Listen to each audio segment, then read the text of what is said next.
الرحيم. رمضان كريم أنا كفاية سنة فرصة qaaliga ayaan waxaan rabaa inaan maanta la wadaago dareenkeena ku aadan hadana bulshada rayidka waxbarashada gobolka Banaadir oo asleenahay runtii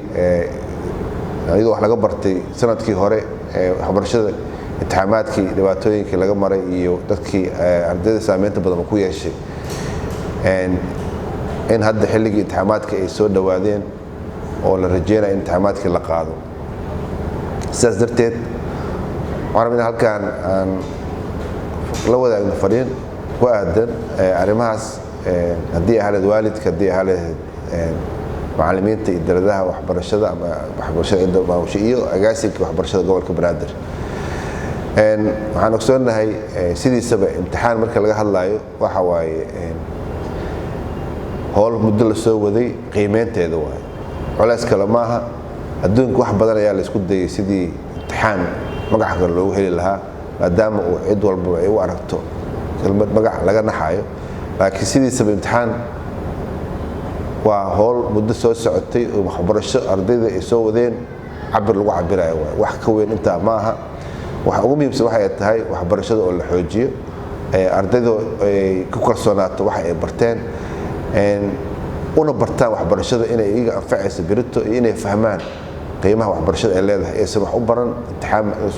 imtixaan aysan ka walwalin imtixaan aysan u talagelin inay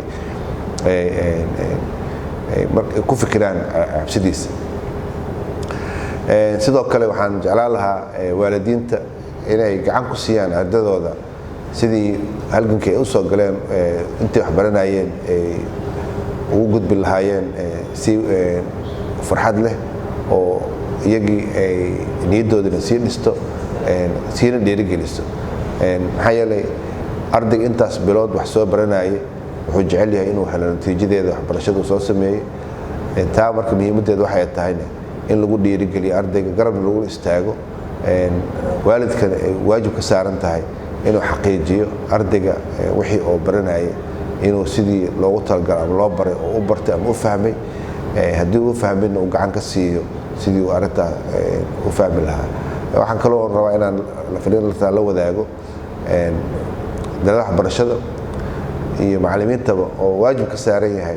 sidii ardaydaas ay u xaqiijin lahaayeen waxa la baray inay fahmeen maaha in dadka macallinka inuu soo istaago waajibkiisa gunto oo ka tago waa waajibka ugu weyn oo saaran macallinka waxa waaye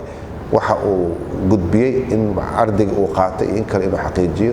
taana waxay gacan ka siinaysaa ardayga inuu waxbarashadiisa ku sii dhiiranaado oo uu sii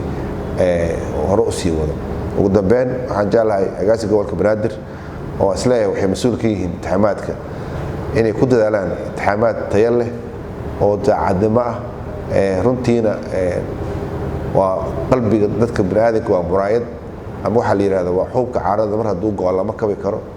arday inta soo baranaya inuu imtixaanka si sahal ah ku dhaco waa runtii wax aad u wanaagsan maaha marka waxaan jeclaan agaasinka gobolka Banaadir anoo ku kalsoon